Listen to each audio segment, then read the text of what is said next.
So hi. Yeah, so another update. I'm going to make this really quick. I'm going to time myself. This is going to be 5 minutes long, this video.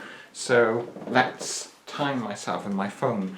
Because at the moment my laptop is, I've got so much stuff on my laptop that it takes ages to actually upload stuff to YouTube, you know, to convert the file into MP4 and all that. So all I wanted to say really is progress with my hormones. Been on hormones for, how long have I been on hormones for now? I think it was November 2019 I started hormones properly, and then and it's now July, it's July the 3rd, 2021. So I've almost been on hormones, well, it's like about a year and a half. So yeah, so changes, obviously my skin's got softer. I mean, that was the first thing I noticed. Decreased body hair, particularly on the arms and the legs as well. I actually rarely have to, I don't really have to shave my legs now.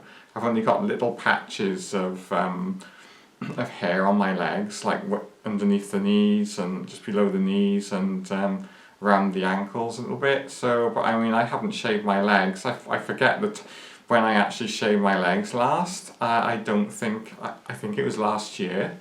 So, I mean, that's like 6 months. Yeah, I mean, my face shape has changed a little bit maybe, particularly like my chin is different, and also I've got a lot of, I think I've got a lot of fat in the cheeks again.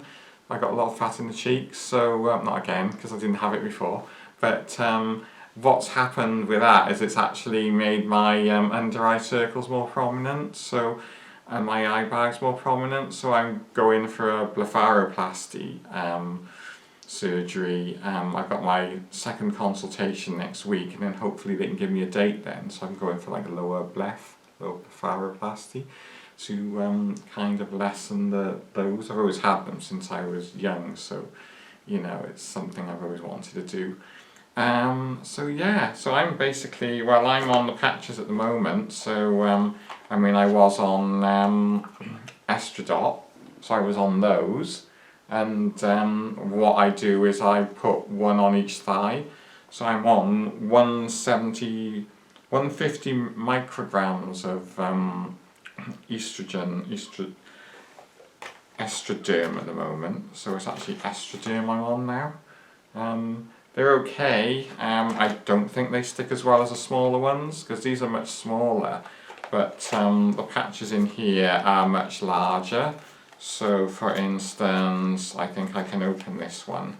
So if I open it up, so basically, like when I have my, I put my hormones on, I put like a large one on my left thigh, on the outer thigh, and I put a smaller one on my right thigh, and they seem to stick that way better. I don't know why, I think it's just me, it's my body, so perhaps my body's peculiar in that way.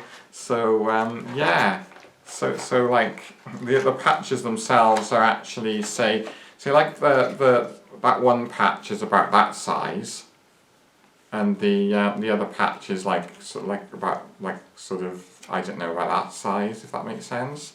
So they're not as big as the actual packages, but they're not far off. That's like an indication of how they are, but just a little bit smaller. And they basically come, you have to take the adhesive off and just kind of like make sure that you sort of stick it to your thigh then properly. I mean, I always like to make sure I do it sort of at least half an hour after I've had a bath. So yeah. So yeah, the other changes I've noticed, obviously, like breast development. That has come on a little bit. I wouldn't say that it's kind of made my breast larger, but it's kind of changed the shape more than anything. So there's definitely a female shape to my breast now, but I don't have a cleavage or anything. And as far as I know, a lot of women, trans women, don't get cleavages, they have to sort of go, you know, usually they kind of go on for like breast enhancement surgery, you know, a lot of us do anyway, not all of us, but yeah. So at the moment I just want a little bit more development so that I'm in proportion and that, because unfortunately I've gained weight around my belly area, I think, but also I think it's the hips and the bum as well.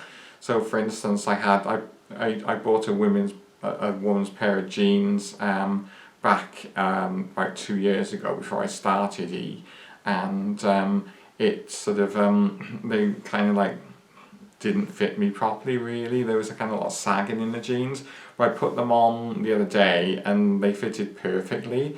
I kind of thought, oh, these feel different, you know, and what it was that my body had actually changed. So, but I still have the beer gut, the belly. I still have the belly flab. I mean, I've given up. I've been on a bit of a diet, so I've changed to wine as opposed to lager, because I still like a nice lager at the weekends, and so then I've just changed to wine now, red wine actually, because I find white wine too vinegary. So yeah, so that's basically what I need to do, is lose weight there now. Goodness knows how I'm going to do it. Lockdown hasn't helped, but there we go. So I think my time is up now here, because it's about 8 minutes, so I don't really want to go on any longer. Like one thing I wanted to say was I had some atrocious transphobic trolling the other day. It was somebody left the messages about 2 weeks ago, but I only noticed them the other day on my anime drawing video, and they were pretty bad. You know, they were kind of like misgendering me and calling me a man and sort of saying that I was you know, predatory and that type of thing. And I looked at them, you know, I actually know who it is. I'm pretty sure I know who it is. And quite shockingly, it's actually somebody who pretends to be supportive of the trans community, and they're not. And like this person, I'm pretty sure it's them from the way that they've kind of written the messages. You know, they're exactly the same kind of things that this other person is saying, who's kind of trolled me elsewhere. They're saying that, you know, all the things in that message are actually what this troll, you know, what I've known this particular, if I know this person to have, you know, been like. So yeah, I get so tongue-tied when I make these things. It's ridiculous, you know. I mean, it really is like really ridiculous, because I mean, I don't know what it is. I just don't seem to be able to present as well as a lot of people on YouTube, you know. It's just I don't have any confidence.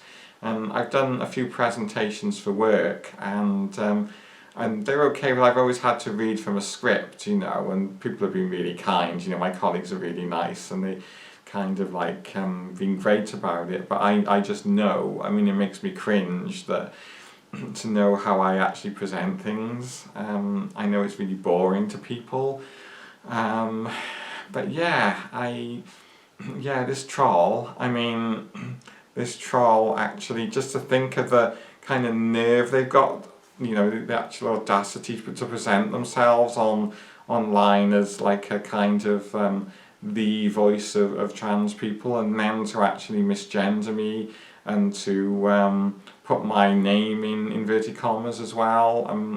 Katie is my name. I changed it by deed-poll. It's my legal name. So yeah, I just find it really, really kind of mind-boggling how they can do that, you know, and then pretend, you know, how they can still think that they're a trans ally. And the only thing I can think of is this person isn't a trans ally, and they know that they're not a trans ally, and they've infiltrated the trans community and gained their trust to the extent that people like them and that they hate me, you know. I mean, But this person, there's a few things I've noticed before that they've said that I've looked at it and I thought, well, actually that actually invalidates trans women, what you just said, you know. So yeah, so that's really bad, I think, you know. But there we go. What can there's nothing I can do about it. I'm not a powerful person, and that's why the bullies do it, because I'm not a powerful person. I'm just, you know, I don't have anyone to stand up for me. I don't have like, you know, a big following on YouTube. A few people did stand up to me. That did stand up for me actually. You know, one of my subscribers stood up for me. You know, and I'm really, really grateful for you doing that. You know, I mean, and seeing through this troll that sort of came onto my comments thread, so thank you for doing that. Thank you everyone for watching, and thank you so much for subscribing and for and I really love your comments, you know. Please keep the comments coming, you know, even you know, I mean, for all the I get a lot of people trolling me, and I get a lot of transphobic abuse, but your comments, you know, the comments are the people who actually have something to say underneath my threads, and comment on my underneath my videos, and comment on my you know, comment in the threads, you know, people who have got something serious to say, you know, even if they disagree with what I say, that's great, you know.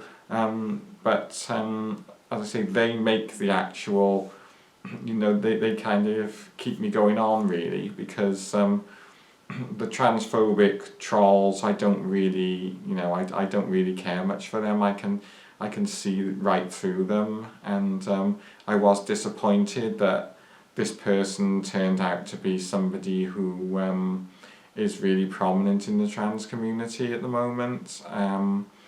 So, I mean, I was really kind of like quite shocked a little bit, but then again I thought, well, that's kind of disappointing really, because I didn't think they would go that far. I thought they just hated me for other reasons, but no, it looks like they're actually transphobic, you know, because no way will a genuine trans activist ever deliberately misgender a trans woman and put her name in brackets and in inverted commas, and you know, no, and just sort of generally, well, call her a, what did they call me, they said I was a grown man, you know. Well, that's just horrible. So yeah, so anyway, thank you very much for watching, and I love you all, and bye. Take care now.